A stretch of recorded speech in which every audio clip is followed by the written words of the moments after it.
32వ అధ్యాయం 18-19 వచనాలు నేను చదువుతున్నా చూడండి. నీవు వేవేల మందికి కృప చూపుచు తండ్రుల దోషమును వారి తర్వాత వారి పిల్లల ఒడిలో వేయువాడు.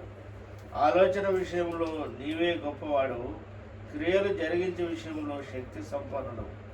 వారి ప్రవర్తనను బట్టి వారి క్రియా ఫలమును బట్టి అందరికీ ప్రతిఫలమిష్టకై నరపుత్రుల మార్గములన్నిటినీ నీవు కన్నులారా చూచుచున్నావు. ప్రియమైన వారులారా, దేవుడు ఎంత గొప్పవాడంటే ఆయన అంటున్నాడు ఏమనంటే, నీవు వేవేల మందికి కృప చూపుచు.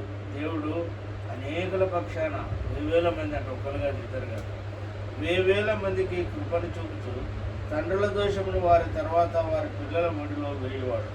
చూడండి, మరి దావీదు జీవితంలో దావీదు మహారాజు తన దేవునికి ఎంత సమీపస్తుడై ఆయన దేవునికి హృదయానుసారుడై ఉన్నాడో తన కుమారుడైన సొలొమోనును దేవుడు అంతగా హెచ్చించినాడు. అదేవిధంగా ఇక్కడ రాయబడి ఉన్నది, వేవేల మందికి నీకు అసాధ్యమైనది ఏది మరి లేదు. తర్వాత కృపను చూపుచు తండ్రుల దోషమును పిల్లల ఒడిలో వేయించున్నాం. కాబట్టి ప్రియమైన వారులారా, తల్లిదండ్రి యొక్క దోషాన్ని పిల్లల ఒడిలో వేస్తున్నాడు.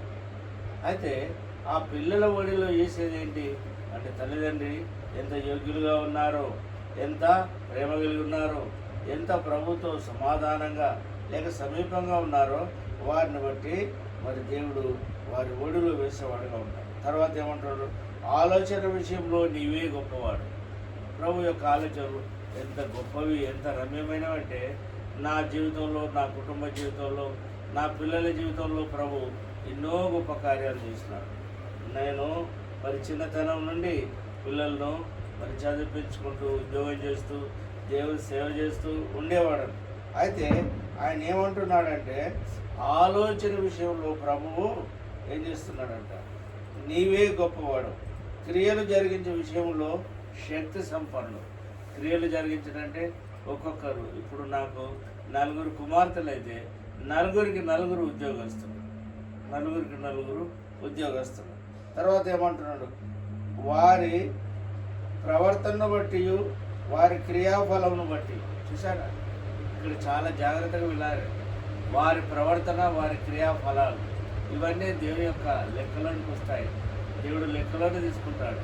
కాబట్టి వారి యొక్క ప్రవర్తన బట్టి వారి క్రియాఫలాలను బట్టి అందరికీ ప్రతిఫలం ఇష్టకై నరపుత్రుల మార్గములన్నింటినీ ఆయన కన్నులారా చూచున్నాడు.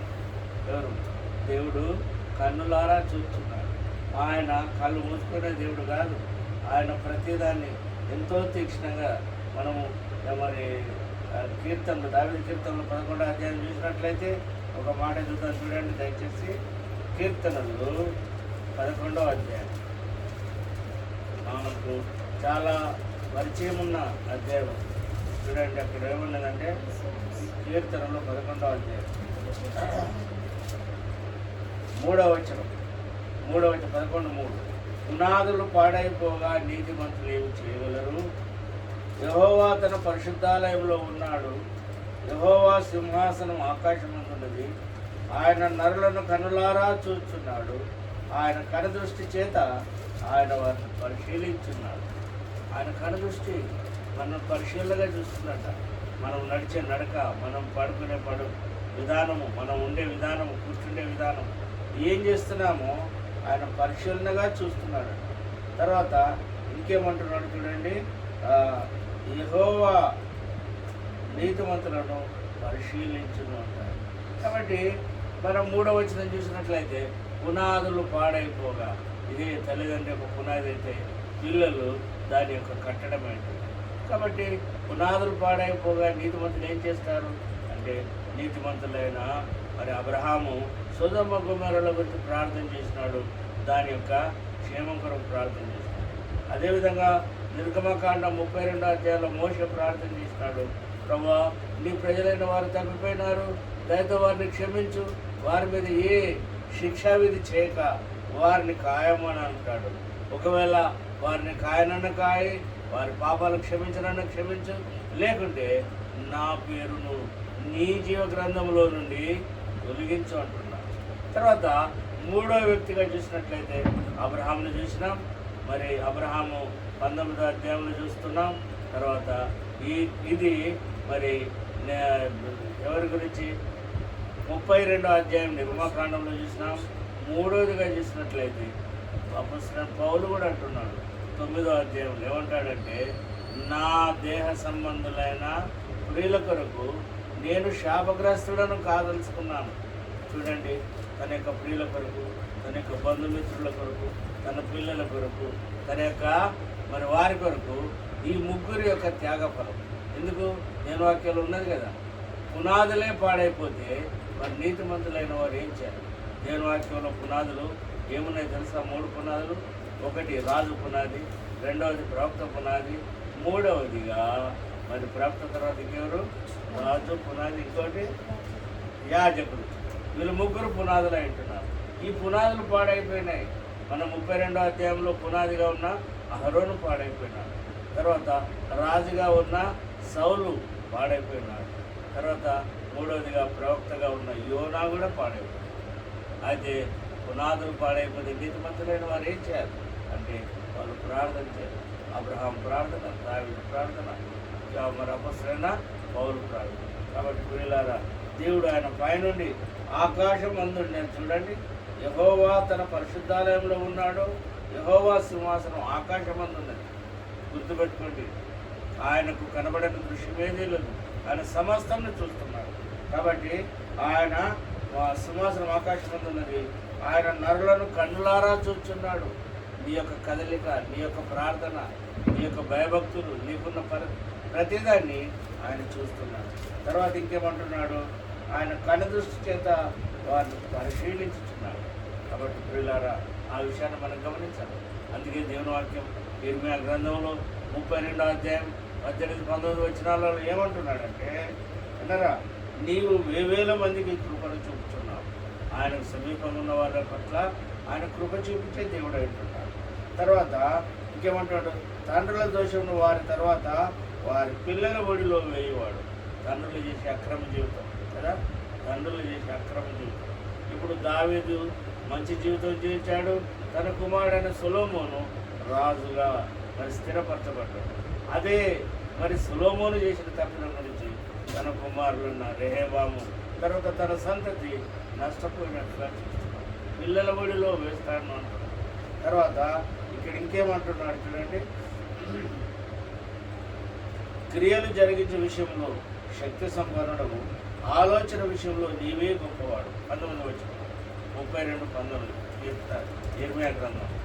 ఆలోచన విషయంలో నీవే సంపన్నుడు. ఆయన ఎంతైనా దయగలదు, సంపన్నమైన వాడు. తన పిల్లలను, తన యొక్క భక్తులను, తన యొక్క బిడ్డలు ఏ రీతిగా వాళ్ళను కాచి కాపాడాలో, వాళ్ళని సంపన్నులుగా చేయవాలను ఆయన చేసేది. క్రియలు జరిగించే విషయంలో శక్తి సంపన్నుడు.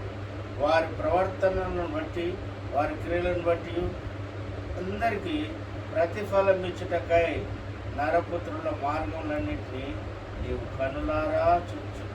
ప్రవర్తన బట్టట, తర్వాత వారి క్రియలను బట్టి అందరికీ ఫలం అంటూ ఉన్నది. గుర్తుపెట్టుకోండి, దేవుని సన్నిధిలో నుండి ఫలం ఉన్నది.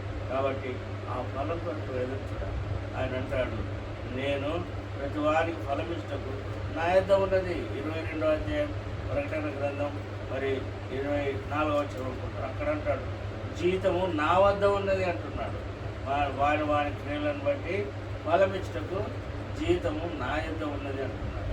కాబట్టి ప్రియుడ, మనం ఎట్లా జీవించినామో, మన జీతం ఎట్లున్నదో ఒక దినాన అది బయలుపరచబడినట్టు. కాబట్టి దేవుడు అంటున్నాడు, ప్రవర్తన విషయంలో ప్రవర్తన ఫలం అంటారు. చూడండి, ఆ విషయంలో ఆయన క్రియలు జరిగించే విషయం, ఆలోచన విషయంలో గొప్పవాడు, క్రియలు జరిగించే విషయంలో శక్తి సంపన్నుడు. ప్రవర్తనలను బట్టి వారి క్రియల ఫలము.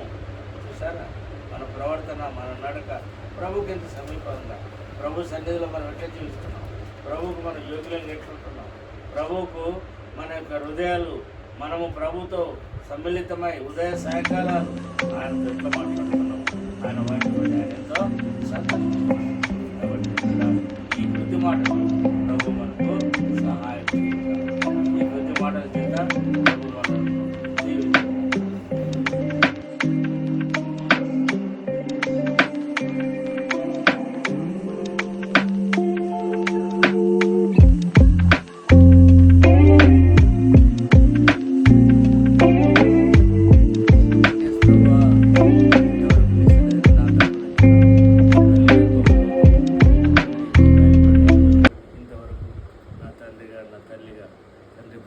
ప్రమాదంలో కీడులో ఆయన ఒంటరితనంలో నా దేవుడుగా నా ప్రభుగా ఉండి 69 సంవత్సరాలు క్షేమంగా కాపాడి 70వ సంవత్సరం ఆరంభంలో ప్రవేశించి నా భార్య బిడ్డలతో నేను కేకు కోయడానికి మీరు ఇచ్చిన అనుమతికై వందనాలు. దేవాలోకంలో ఎంతోమందికి ఇట్టి ఆనందము ఆధిక్యత లేదు. అయితే నేను నా పట్ల నీవు ఇచ్చిన కృపకై స్తుతిస్తూ గణపరుస్తూ తండ్రి సంవత్సరాన్ని దయాకిరీటంగా దయచేసి నా కొరకై నువ్వు సిద్ధం చేసిన యొక్క కేక్ కై వందనాలు చెల్లిస్తూ యేసు నామములో అడిగి పెడుతున్నాం తండ్రి.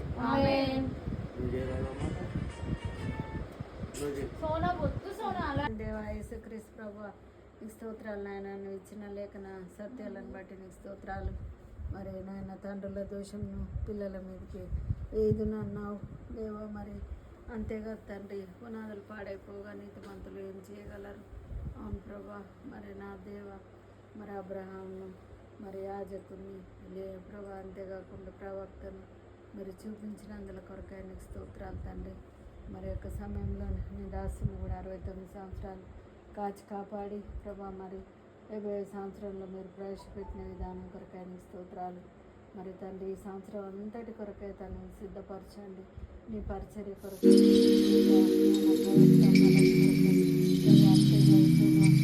మరి తన యొక్క